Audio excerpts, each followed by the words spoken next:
So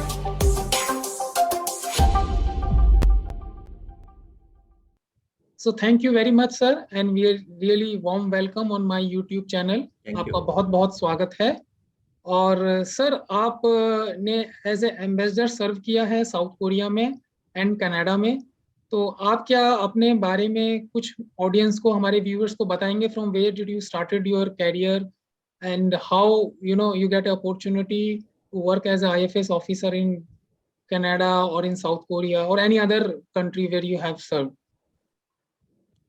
नमस्कार। पहले तो आपके साथ बातचीत करके मुझे बहुत अच्छा लग रहा है और आपके दर्शकों को भी मैं नमस्कार करता हूँ। मैं I am the 1981 batch of the Indian foreign service. My family had number of civil servant. मेरे पिता सिविल सर्वेंट थे, मेरे अंकल सिविल सर्वेंट थे और मेरे फादर इतिहास में बहुत इंटरेस्टेड था उनको। गवर्नमेंट कॉलेज लाहौर के पढ़े हुए थे, उन दिनों लाहौर ही सब काफ़ी पढ़ा करते थे और बचपन से उनसे इतिहास के बारे में सुनते आए हैं और वो यूरोपियन हिस्ट्री की, इंडियन हिस्ट्री की, मिडीवल हिस्ट्री की, मॉडर्न हिस्ट्री की कोई ना कोई कहानी सुनाते रहते थे। तो दिलचस्पी हो गई इंटरनेशनल रिलेशंस में और वो कहा करते थे कि देखो मैंने तुमको इंडिया घुमाया है तो तुम मुझे दुनिया घुमाना, फॉरेन सर्विस ऑफिसर बन के। और वो खास तौर पे लंदन जाना चाहते थे और जिसके कारण समझ आता है। तो I joined the foreign service in 1981 and I have been very fortunate to have had some of the best assignments. मेरी पहली पोस्टिंग सोवियत यूनियन में थी और उसके बाद जब सोवियत यूनियन टूट गया तो दोबारा मैं कॉन्सुल जनरल व्लादिवोस्तोक गया और उसके अलावा मैंने न्यूयॉर्क में, टोक्यो में, इजिप्ट में, एक बहुत दोस्ताना मुल्क है हमारा, बड़ा भला सा मुल्क है जिसका नाम पाकिस्तान है, तो पाकिस्तान में सर्व किया है, चाइना में सर्व किया है और मैं जैसे आपने बताया मैं साउथ कोरिया में राजदूत था और कनाडा में उच्चायुक्त था। उच्चायुक्त कहते हैं हाई कमिश्नर को शायद। हाँ जी, हाँ जी। और एक और चीज जो कॉन्सुल जनरल था शंघाई में और मैं विदेश मंत्रालय का प्रवक्ता भी था 3.5 साल। तो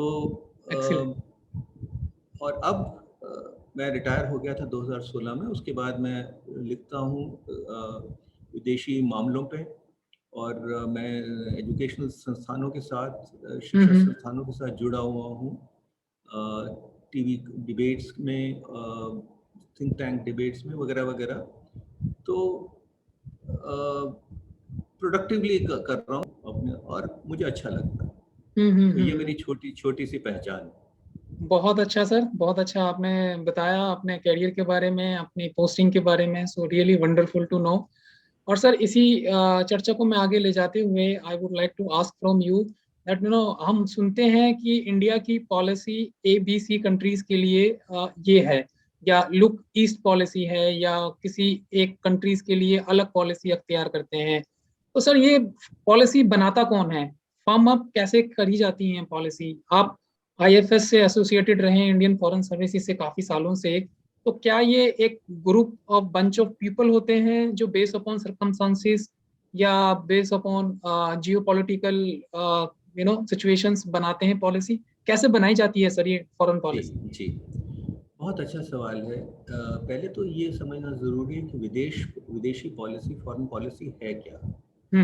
इसमें कोई रॉकेट साइंस नहीं है। फॉरेन पॉलिसी बेसिकली हमारी जो अंदरूनी पॉलिसीज हैं उसका एक अंश है, उसका एक हिस्सा है। क्योंकि फॉरेन पॉलिसी हो या डोमेस्टिक पॉलिसी हो, उसका लक्ष्य क्या है? उसका लक्ष्य है कि भारत के जो इंटरेस्ट हैं, जो भारत की उन्नति, भारत की प्रगति, भारत की सुरक्षा, लोगों की सुरक्षा, विज्ञान में बढ़ावा, टेक्नोलॉजी में, तो जो भारत के नेशनल इंटरेस्ट है उनको सिक्योर किया जाए, बढ़ाया जाए, ये मकसद है। तो जो भारत के लिए ज़रूरत है उसको विदेश में, क्योंकि हर एक देश दूसरे देश के साथ जुड़ा हुआ है. We are an interconnected world, we are a globalised world. For example, if we need manufacturing in India, how does manufacturing or investment happen in infrastructure? One, there is a saving rate, there is domestic saving, and then there is foreign direct investment, right? जब हम trade की बात करते हैं तो domestic trade है, international trade है. जब हम कोई पॉलिटिकल चीज की बात करते हैं तो डोमेस्टिक एंगल है पर अंतर्राष्ट्रीय एंगल भी है. तो कहने का मतलब है कि हर एक चीज के दो पहलू हैं, विदेशी और देसी और विदेशी. तो जो विदेशी पहलू है किसी भी चीज का, the external dimension is what you take care of in as a diplomat. Now priorities हमारी वो डिफाइन हम खुद करते हैं. अब जैसे कि विदेश सचिव हैं, विदेश मंत्री हैं, प्रधानमंत्री हैं. देखिए, सब भारत से जब से आज़ाद हुआ है, प्रधानमंत्री का जो रोल रहा है वो बहुत, और हर एक बड़े मुल्क में प्रधानमंत्री या राष्ट्रपति जो एग्जीक्यूटिव हेड हैं वो डायरेक्शन देते हैं, क्योंकि वो प्रधानमंत्री होम मिनिस्ट्री के लिए भी हैं और विदेश मिनिस्ट्री के लिए भी हैं, विदेश मंत्रालय के लिए भी हैं. तो और बहुत बार जो हमारे प्रधानमंत्री, खासतौर पे पंडित नेहरू के टाइम से, वो विदेश मंत्री भी अपने रहे थे. और अब जब प्राइम मिनिस्टर मोदी हैं तो वो भी बहुत दिलचस्पी लेते हैं विदेश नीति में, क्योंकि ये कारण इसके जो मैंने आपको बताया वो है. तो हर एक विदेश मंत्रालय का बहुत बड़ा रोल है, और प्रपोजल्स विदेश मंत्रालय से कई बार बनती हैं, मंत्रालय में डिस्कस होती है, कैबिनेट स्तर पे political committee of the cabinet, प्रधानमंत्री जी अप्रूव करते हैं अगर कोई नई चीज हो तो. और नहीं तो एक बाय एंड लार्ज फ्रेमवर्क बना हुआ है, क्योंकि जैसे कहते हैं कि national interest do not change, है ना. क्या बदलेगा? सिर्फ लोग बदल जाएंगे, प्रधानमंत्री बदल जाएंगे, विदेश सचिव बदल जाएंगे, पर गंगा मैया तो गंगा मैया ही रहेंगी ना. हाँ जी. रिवर थीम्स रहेंगी. पाकिस्तान खुराफात करता रहेगा. चाइना का जो रोल है वो, तो यही कहते हैं कि national interest are permanent and, but किस तरह आप नेशनल इंटरेस्ट को हैंडल करते हो वो डायनामिक है. क्योंकि कई बार मुझे पूछा जाता है कि साहब 20 साल पहले आपने विदेश मंत्रालय ने कहा था कि हम पाकिस्तान के प्रति ऐसा रुख है, अब आपने बदल दिया. तो भाई साहब, हम कोई पत्थर थोड़ी है, ये सिर्फ पत्थर अपनी जगह नहीं छोड़ता, पर आप तो डायनामिक सिचुएशन में हैं. हालात बदल रहे हैं, दिन पर दिन हालात बदल रहे हैं, जो विदेशी जियोपॉलिटिक्स बदल रहा है. जो कल का दोस्त था वो आज उससे दोस्ती कम हो रही है, जो कल किसी के रिश्ता खराब था आज मजबूत हो रहा है. तो जाहिर है कि उसको देखते हुए आपको सब कुछ फाइन ट्यून करना पड़ेगा, रिकैलिब्रेट करना पड़ेगा.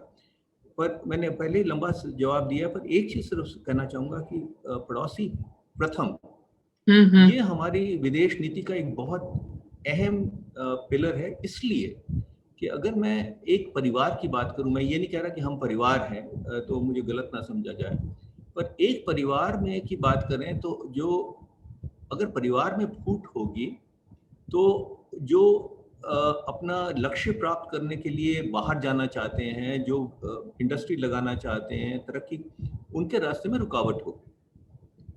तो इसी तरह से अगर हमको अपना जो पड़ोसी मुल्कों के साथ हमारे रिश्ते ठीक हों, जो प्रयत्न रहा है, तो हमारी विदेश नीति सफल होगी. और भारत के पास एक सपना है, और वो सपने को पूरा करने की ताकत भी है कि हम विश्व में के एक अहम सदस्य बन सकते हैं भी और बन भी सकते हैं. तो ये हमारा विजन है अपने लिए, और उसमें पड़ोस प्रथम एक बहुत बड़ा पिलर है. बिल्कुल sir, exactly and very well explained. अभी आपने जैसा कहा कि पड़ोसी पहले है, तो अगर अभी हाल के फिलहाल में ही हम बात करें अपने पड़ोसी मुल्क पाकिस्तान, श्रीलंका, नेपाल और एटलीस्ट सम एक्सटेंट बांग्लादेश, तो ये चाइना की तरफ ज़्यादा इंक्लाइन हो रहे हैं रादर देन जो पहले एक इंडिया के ट्रेडिशनल अलाई हुआ करते थे, स्पेसिफिकली श्रीलंका एंड नेपाल। तो जो अप टिल्ट आया है इन कंट्रीज का towards China, is it because of financial implications, या चाइना की जो वॉल्फ वॉरियर पॉलिसी है उसका एक ये उदाहरण है? मैं आपका शुक्रिया करना चाहता हूँ ये सवाल उठाने के लिए, क्योंकि इस पे थोड़ा सा भारतीय लोगों को समझने की ज़रूरत है, हमारे नागरिकों को, हमारे साथियों को समझने की ज़रूरत है। चीन और पाकिस्तान का ताल्लुकात बहुत पुराना है, और वो जैसे कहते हैं कि दुश्मन का दुश्मन दोस्त हो जाता है, तो वो दोनों की ये है कि दोनों की भारत के साथ अनबन है, और आपस में वो एक दूसरे के साथी बने हुए हैं। पर साथी तो क्या है, पाकिस्तान एक तरह से चीन का एक प्रांत बन गया है, वो बिल्कुल। अलग बात है। अब कोई चीज़ समझने के लिए ये चीज़ ज़रूरी हो जाती है कि हम जिस देश की किसी देश की बात करें, हम उनके पक्ष से सोचें। We put ourselves in the shoes of that country. Right? तो अब नेपाल ले लीजिए। एक तो पहले ये कि आपने कहा कि एलआई थे हमारे, कभी भी एलआई नहीं थे, हमारी बड़ी अच्छी दोस्ती थी और है।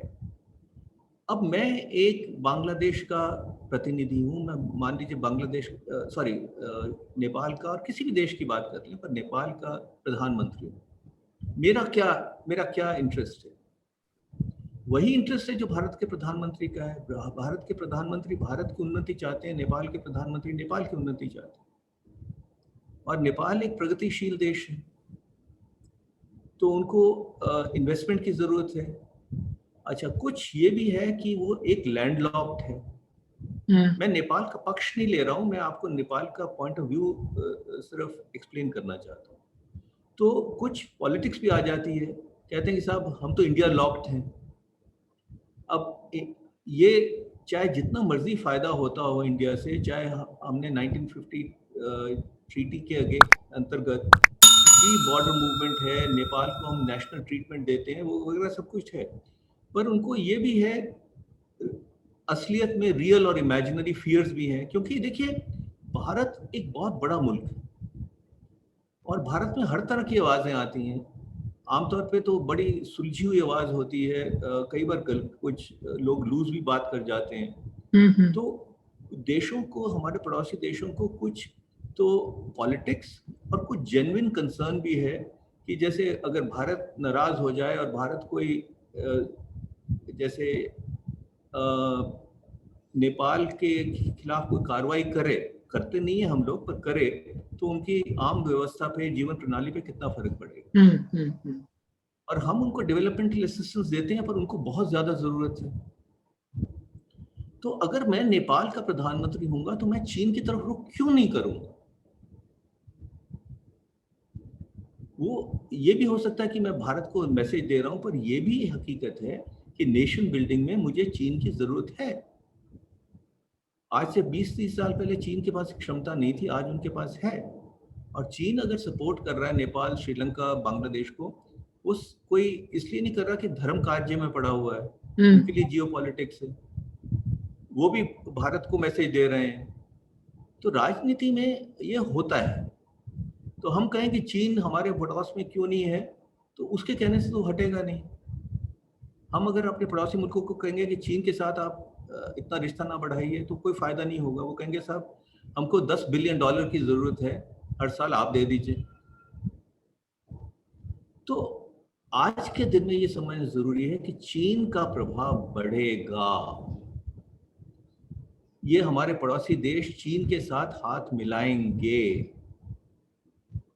और हमको चौकन्ना रहना है, ना केवल कि हम उसमें अपना इनके अगेंस्ट हो जाए कि आप ऐसा क्यों कर रहे हो, और ना ही हमको इसके साथ कंपटीशन में पड़ना है कोई चेक बुक डिप्लोमेसी में कि साहब आपने 5 मिलियन दिए तो हम 10 मिलियन देंगे। वो उसका कोई फायदा नहीं। हमारा हमारे पड़ोसी मुल्कों के साथ अलग तरह का रिश्ता है, ऐतिहासिक रिश्ता है, बहू बेटी का रिश्ता कईयों के साथ है, कल्चरल रिलेशंस है। तो हम उस पर डिपेंड करें, हमारे पास जो क्षमता है उस पर उसकी तरह उनको सपोर्ट करें। हम उनके अंदरूनी मामलों में हस्तक्षेप ना करें। और अगर वो हमसे कोई सलाह चाहते हैं तो उनको दें और उनसे एक्सपेक्टेशन ना करें। देखिए, जब एक बड़ा, पर यह है कि बड़ा भाई अगर है वो एक बड़ा गलत शब्द है। जैसे हम बड़े भाई की बात करते हैं तो वो बहुत घबरा जाते हैं कि साहब हमको आप बड़ा भाई नहीं चाहिए इंडिया, हमको बराबरी का रिश्ता चाहिए। तो अगर हम उनकी सहायता करते हैं तो उनके लिए फेवर नहीं कर रहे हैं। मेरा मानना ये है कि हम अपनी फेवर कर रहे हैं, क्योंकि हमको हमारे हित में है कि हमारा पड़ोस शांतिमय हो, प्रगतिशील हो, वो हमारे हित में है। तो हमारी सिर्फ एक एक्सपेक्टेशन है उनसे कि जो हमारी सिक्योरिटी है, सुरक्षा है, उस पे आंच ना आए, वो कोई ऐसा काम ना कर हो उनकी धरती से जो हमारी सुरक्षा पे आंच लाए। तो एक वो रेड लाइन हमारी होनी चाहिए। और बाद में तो जो हमारी एक प्रजातंत्र होने के नाते, जो एक मल्टीकल्चरल सोसाइटी होने के नाते, अंत में तो वो समझेंगे। अब चीन के का हाल देख लीजिए। हाँ जी। चीन के एम्बेसडर बांग्लादेश में कहते हैं कि आप पब्लिकली कि अगर आप क्वाड ज्वाइन करेंगे तो उसके नतीजे होंगे। साहब, उन्होंने क्वाड ने उनको आमंत्रित नहीं किया, वो क्वाड ज्वाइन नहीं कर रहे, तो आप किस बात की धमकी दे रहे हो? नेपाल की में जो चीन की एम्बेसडर हैं, वो ओली साहब को मिलने गई कुछ महीने पहले और उनको सलाह दी एम्बेसडर ने, किसी, कि आप रिजाइन कर दीजिए ताकि एक नई सरकार बन जाए। तो चीन अपने ही जाल में फंस जाएगा, क्योंकि ये समझते नहीं है कि प्रजातंत्र क्या होते हैं। बिल्कुल सर।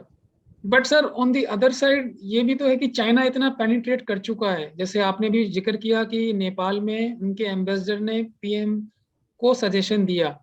और अभी आपने शायद नोटिस किया होगा, श्रीलंका में सीसीपी का जो उन्होंने जुबली ईयर मनाया है, उन्होंने गोल्ड कॉइन और सिल्वर कॉइन इशू करे हैं श्रीलंका गवर्नमेंट ने। और बोला जा रहा है कि ये it is going to be the third country after Pakistan and Nepal which will closely work with Chinese.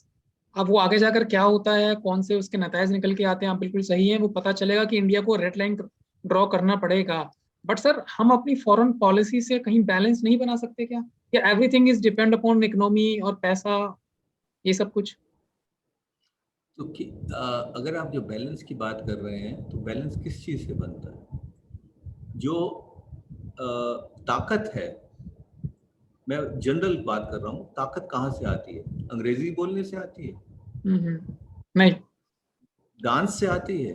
Music से आती है? ताकत आती है पैसे से।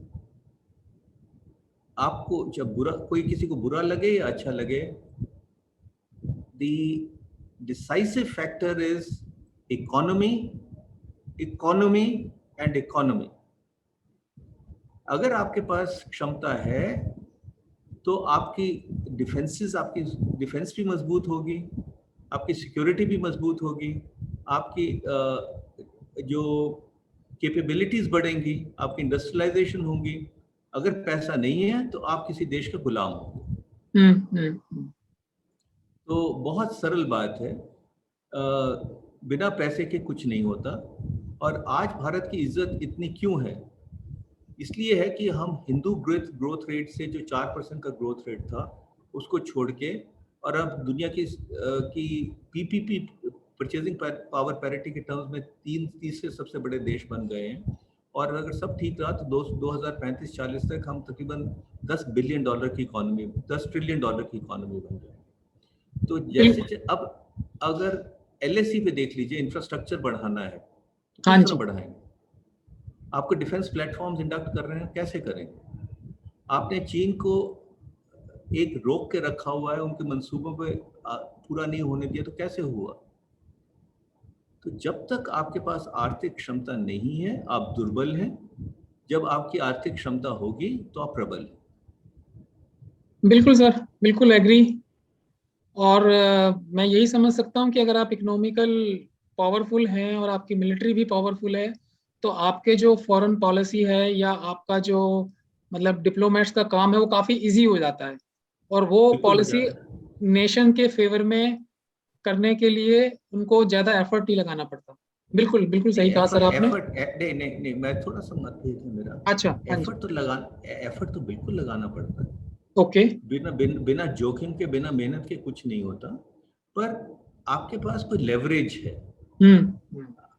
देखिए, कोई भी देश किसी दूसरे देश के साथ मोहब्बत से हाथ नहीं मिलाता, अपने राष्ट्रीय हित के कारण मिलाता। तो अगर आपके पास क्षमता है, आर्थिक क्षमता है, तो आपके राष्ट्रीय हित को सुरक्षित करने में आसानी हो जाएगी, क्योंकि आपके और उनके विचारों में, उनके दृष्टिकोण में समानता आ जाएगी। बिल्कुल सर, बिल्कुल। और सर इसी डिस्कशन को थोड़ा सा आगे ले जाते हुए, अभी आपने चाइना का जिक्र किया और चाइना के बारे में बहुत एक्सप्लेन से बताया कि चाइना कैसे हमारे नेबर्स में आ रहा है और वो आएगा। तो इसी में सर अभी बिल्कुल हाल फिलहाल में थोड़ा सा पॉलिसी में, इंडिया की पॉलिसी में चेंज दिखाई दिया है। मिस्टर मोदी ने दलाई लामा जी को विश किया है बर्थडे, और जो कि ग्लोबल टाइम्स का अगर हम आर्टिकल पढ़ें तो वो काफी तिलमिलाया हुआ है। मिस्टर बाइडेन को उन्होंने विश किया, लेकिन सीसीपी की जो हमारी सेंचुरी की उन्होंने जुबिलेशन सेलिब्रेट किया, उसमें उन्होंने विश नहीं किया। तो क्या इंडिया तिब्बत कार्ड प्ले कर रहा है, और क्या आगे जाकर ये ताइवान कार्ड भी प्ले करेगा? सर आपके क्या व्यूज हैं, ओपिनियन? जो दिखता है वो हकीकत नहीं होती, जो सरल लगता है वो जोखिम होता है। तो ये ऐसे इतनी जल्दी एक नतीजे पे पहुंचना सुनने में अच्छा लगता है, पर हकीकत से विपरीत है। हम्म। जहां तक तिब्बत की बात है, दलाई लामा साहब भारत कब आए थे? 1959 में आए थे, यस। 1959 में। तो क्या हम तिब्बत कार्ड प्ले कर रहे हैं 1959 तक? जो 1962 कॉन्फ्लिक्ट हुआ था चाइना में, उसमें माना जाता है कि दलाई लामा साहब आए भारत, और उनको भारत ने अपना एक गेस्ट माना, स्पिरिचुअल लीडर माना। तो वो चीन तब से तिलमिलाया हुआ है। पर हम चीन के मामलों में हस्तक्षेप नहीं कर रहे हैं। हमने दलाई लामा साहब को बुलाया नहीं था, वो अपनी मर्जी से आए। और मर्जी से आए तो भारत की प्रथा रही है कि हम एक जो धार्मिक आध्यात्मिक नेता हैं, उनके हम स्वागत करते हैं। अब चीन तो हर एक चीज पे उनको तो हर एक चीज पे काला नजर आता है। ग्लोबल टाइम्स तो ऐसी भद्र पत्रिका है कि एग्जैक्टली। अगर सूर्य पूर्व से उगे तो उनको लगता है कि उसमें भी कोई ना कोई खोट है, वो तो चीन से उगना चाहिए, जापान से नहीं उगना। तो ग्लोबल टाइम्स के लिए तो कि अपना एक प्रोपेगेंडा पेपर है। बिल्कुल बिल्कुल। भारत को अपना जो हमारा दलाई लामा साहब के साथ के पूज्य दलाई लामा जी के साथ हमारा बहुत पुराना संपर्क है। हमारी जो हमने उनको ये रिक्वेस्ट जरूर की है शुरू से कि वो राजनीतिक मामलों में राजनीतिक चीजें हमारी भारत की धरती से ना करें, और वो नहीं करते। हमारे मेहमान हैं, पर हम वो निश्चय खुद करेंगे, चीन के कहने पे नहीं करेंगे। और ताइवान के साथ जो आप बात कर रहे हो, हमारे आर्थिक संबंध हैं, राजनीतिक संबंध नहीं है। बिल्कुल। और देखिए, ताली जो बजती है दोनों हाथ से बजती है। अगर चीन कहे या कोई भी देश कहे कि देखिए, हम तो आपके साथ खुराफात करेंगे, हम तो आपका विश्वासघात करेंगे, हम आपके गलवान में आपके फौजियों पे, जवानों पे अटैक करेंगे, हम 1 लाख फौज तैयार करेंगे, हम आपकी ज़मीन को हथियाने की कोशिश करेंगे, और आप हमसे नमस्ते नमस्ते करते रहिए, तो साहब माफ़ कीजिएगा, ऐसा होता नहीं। तो क्यों ऐसे हालात में, जबकि चीन ने हमारी साथ जो विश्वासघात किया है, 45 साल के जो समझौतों को तोड़ा है, तो ये नॉर्मल तो रिलेशनशिप नहीं है। बिल्कुल 20 साल से आप बाउंड्री की बात कर रहे हैं, ये बाउंड्री की चीज आगे नहीं बढ़ने देते, ये टेररिस्ट को सपोर्ट करते हैं, ये भारत के नेशनल इंटरेस्ट को नजरअंदाज करते हैं, तो कब तक ये चलेगा? तो बिल्कुल सर। भारत का मानना ये है कि देखिए, 2 हाथ से ताली बजती है। आप हमारी जो नेशनल इंटरेस्ट की, स्ट्रेटेजिक इंटरेस्ट को रिस्पेक्ट कीजिए, हम आपकी को करेंगे। बिल्कुल सर, बिल्कुल। जैसा भी आपने सर जिक्र किया कि चाइना ने जो गलवान में लास्ट ईयर किया, तो उसके बाद सर हमने देखा कि यूएस मिस्टर पोम्पियो स्पेसिफिकली काफी ओपनली खुलकर सामने आए इंडिया के साथ। और यूरोपियन कंट्रीज ने भी डायरेक्टली इनडायरेक्टली सपोर्ट किया इंडिया को। तो क्या सर ये रीजन था इंडिया की बेस्ट फॉरेन पॉलिसी जो उन्होंने अडॉप्ट की उस टाइम पे, या जो यूएस और चाइना का टसल चल रहा है उसका इनडायरेक्टली और डायरेक्टली इंडिया को फायदा हुआ? आपके थोड़े से मतलब कुछ व्यूज। जी, कोई भी चीज़ लीनियर नहीं होती। इसमें हर एक पक्ष की बात होती है, कुछ अंश यहाँ के होते हैं, कुछ वहाँ के होते हैं। वो देख के ही एक तरह से गलीचा तैयार होता है। गलीचा जो होता है उसमें काफ़ी रंग होते हैं ना, तो इसी तरह हर एक चीज़ में काफ़ी रंग होते हैं, काफ़ी अंश होते हैं, काफ़ी प्रभाव होते हैं। अब अमेरिका का जो रुख चीन के साथ क्यों बदला है? हमारे कहने पे तो नहीं बदला। 79 में उन्होंने डिप्लोमेटिक रिलेशंस स्थापित किए थे। उन्होंने चीन को गले लगाया। उन्होंने चीन को कहा कि ये एक रिस्पॉन्सिबल नेशन बन जाएगा, इसमें मॉडरेशन आएगी। हुआ क्या साहब? चीन ने आपकी जो ओपन इकोनॉमीज का फायदा उठाया, इंटेलेक्चुअल प्रॉपर्टी उन्होंने इंटेलेक्चुअल स्टील करी। प्रॉपर्टी चोरी की, आपके आपके जो इंस्टीट्यूशंस को करप्ट करने की कोशिश की। बिल्कुल। हालांकि अब तो यहाँ तक आ रहा है कि चाइना डेली के थ्रू न्यूयॉर्क टाइम्स और वॉशिंगटन पोस्ट वगैरह को पैसे हाँ जी। दिए गए।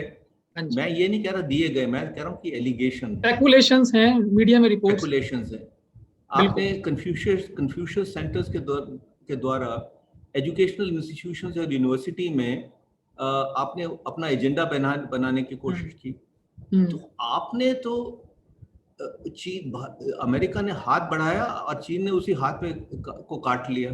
हम्म। तो क्योंकि अब वो देख रहे हैं कि जो उनका ओपन सिस्टम है उसका दुरुपयोग किया गया है और उनकी जो प्राइमेसी है उस पर आंच आने लग गई है और चीन अमेरिका को रिप्लेस करके नया हेजीमन बन रहा है। तो ये कारण है उनके रिएक्शन का। यूरोप का भी ये कारण है।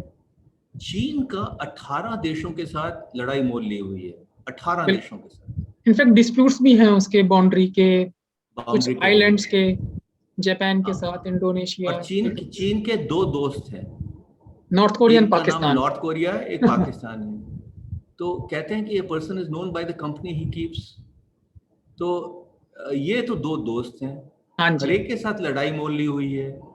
और तो चीन ने अपने पैरों पे खुद कुल्हाड़ी मारी है और अब जो बाकी देश कर रहे हैं उसका रिएक्शन है कि आप कब तक सबको डराएंगे। चीन की प्रगति हुई है अंतर्राष्ट्रीय कोऑपरेशन के कारण, ट्रेड के कारण। अगर आप जिस जो चैनल से आपको लाभ हुआ है उसी का शोषण करेंगे तो रिएक्शन होगा। Very well set sir. बिल्कुल। सो सर, आप अभी करंट सिनेरियो को देखते हुए, जैसे आपने पाकिस्तान चाइना का जिक्र किया, तो जो हमारी हिंदुस्तान की फॉरेन पॉलिसी है, तो क्या आप सेटिस्फाइड हैं या आप अपने कुछ उस पे इनपुट देना चाहते हैं कि दिस कुड बी बेटर, या हम ये कर सकते थे? आपके अपने पर्सनल क्या व्यूज हैं सर? मुझे एक किस्सा याद आ गया कि कोई एक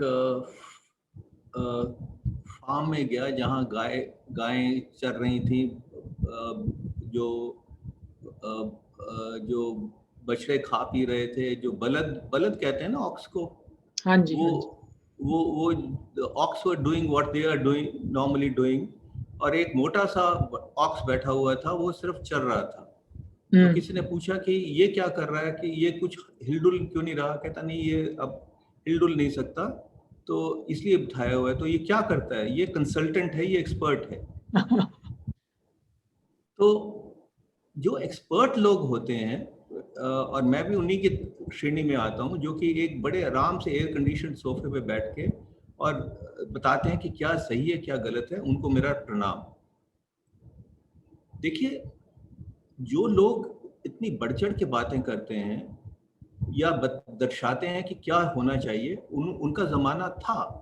उन्होंने क्या किया? कुछ नहीं किया। आज उनको कितनी जानकारी है? जो सरकार के पास जितनी जानकारी है, मैं ये नहीं कहता हूं कि अंधविश्वास कीजिए सरकार पर ये तो मानना पड़ेगा कि हमको थोड़ा बहुत कहीं से सुन लिया, कहीं पढ़ लिया, किसी ने कान में डाल दिया, हमको बहुत कम ज्ञान है। जैसे कि किसी को अब पट्टी लगा के कहिए कि हाथी को व्याख्यान करे, तो किसी ने पूंछ पकड़ ली, किसी ने उसकी पैर पकड़ लिया, तो वो हालत है। सिर्फ सरकार है जिसको कि 360 डिग्री इंफॉर्मेशन। बिल्कुल सर। और अगर हम सरकार पे, अपनी सरकार पे विश्वास नहीं करेंगे तो क्या चीन की सरकार पे करेंगे? क्रिटिसाइज करना बहुत आसान होता है, क्योंकि आपके पास जिम्मेवारी नहीं है, रिस्पॉन्सिबिलिटी नहीं है। सरकार के पास रिस्पॉन्सिबिलिटी भी है, एबिलिटी भी है। पर आखिर में ये जरूर कहना चाहूंगा कि कोई चीज परफेक्ट हो ऐसा मैंने नहीं देखा है। हर वक्त इम्प्रूवमेंट का स्कोप होता है हर एक। पर सवाल ये है कि भारत कहाँ था, कहाँ पहुंच गया, और ये क्या इससे तेज, इससे ज्यादा अच्छा होना चाहिए था? हाँ साहब, होना चाहिए था। क्या इससे बुरा हो सकता था? हाँ साहब, इससे बुरा हो सकता था। तो कोई भी राइट और रॉन्ग नहीं है। There are shades of right, the shades of wrong. Point is that India is marching ahead, and we are all very fortunate to be citizens of India. That is what I believe in. Exactly, sir. और sir last question इस discussion का before we wrap up this call. Sir आपने South Korea में as a ambassador serve किया है, Canada में भी किया है, तो कोई ऐसी बातें जो आप हमारे व्यूअर्स को बताना चाहें जो साउथ कोरिया और इंडिया के रिलेशंस को आगे लेकर गई, या कनाडा इंडिया के रिलेशंस को आप आगे लेकर गई ड्यूरिंग योर टेन्योर? कुछ भी ऐसी कुछ बातें, कुछ एक्सपीरियंस जो आप शेयर करना चाहें। मैं एक एक्सपीरियंस जरूर शेयर करना चाहूँगा कि खालिस्तानी इशू के कारण या परमाणु इशू के कारण, न्यूक्लियर इशू के कारण कनाडा और भारत के रिश्तों में काफ़ी थोड़ा प्रभाव था। और 43 साल भारत के प्रधानमंत्री नहीं गए थे, 43 साल। मुझे ये सौभाग्य मिला कि मैं जो साउथ कोरिया में था, मुझे पूछा गया कि आप कनाडा बहुत तेज़ी से पहुंच सकते हैं, तो मैं 15 दिन में कनाडा पहुंच गया। और इसलिए पहुंचा कि प्रधानमंत्री मोदी का विजिट होना था। और तो मेरे जाने के 6 हफ्ते के बाद ही प्रधानमंत्री मोदी आए, और एक बहुत भारी जलसा हो रहा था टोरंटो में। 10,000 लोग से ज़्यादा थे, स्टेडियम खचाखच भरा हुआ था, और एक्सपेक्टेशन जैसे होती है वो, और एक्साइटमेंट ऐसी थी जैसे बिजली होती है, आप हाथ बढ़ाएं कि छू लें, ऐसा माहौल था। और प्रधानमंत्री जी ने बोलना शुरू किया। वो हिंदी में बोलते हैं, बहुत अच्छे, उनका बहुत कमांड है। तो मेरे साथ ब्रुकफील्ड एक बहुत बड़ी कैनेडियन कंपनी है, $260 बिलियन की कंपनी है, $60 बिलियन, और भारत में इंफ्रास्ट्रक्चर डेवलपमेंट में सबसे आगे है, रियल एस्टेट डेवलपमेंट में, कमर्शियल डेट में सबसे आगे है। इस वक्त इतना बड़ा उनका प्रभाव है। तो उनके सीईओ मेरे साथ बैठे हुए थे, तो उन्होंने 15-20 मिनट के बाद कहा कि हाई कमिश्नर साहब, मैं अंग्रेजी में पहले बताऊंगा कि high commissioner, I am speechless, your prime minister is speaking in Hindi, I don't understand what he is saying, but listen, whatever this guy is selling, I'm willing to buy. कि आपके प्रधानमंत्री जो बोल रहे हैं उस बड़ा इम्प्रेसिव है, मैं समझ नहीं पा रहा हूँ, पर जो भी कह रहे हैं मैं पहले ही हाँ कहता हूँ, जो भी वो ऑफर कर रहे हैं मैं एक्सेप्ट करता हूँ। ये सीईओ का था। आप माहौल समझ सकते हैं क्या माहौल था। तो विदेशी रिलेशनशिप में, डिप्लोमेसी में, ये कभी कभी ऐसे मुकाम आते हैं जब लगता है कि आपकी जिंदगी का या आपके मिशन का लक्ष्य पूरा हो गया है। और प्रधानमंत्री मोदी की विजिट के बाद, जो कि मेरा 2 महीने के अंदर अंदर हो गई थी, मेरा दिल कर रहा था कि विदेश मंत्रालय को कहूँ कि साहब मेरा जो काम है खत्म हो गया, मुझे कहीं और भेज दीजिए, वापस बुला लीजिए। बिल्कुल सर, बिल्कुल। बहुत अच्छा आपने सर बताया हमारे व्यूअर्स के लिए, बहुत आपने अपने एक्सपीरियंस शेयर करे सर, बहुत अच्छा लगा। और आपका ज्यादा समय ना लेते हुए आपका फिर से हार्दिक अभिनंदन, धन्यवाद, thank you very much sir, thank you. अच्छा लगा आपसे बात करके।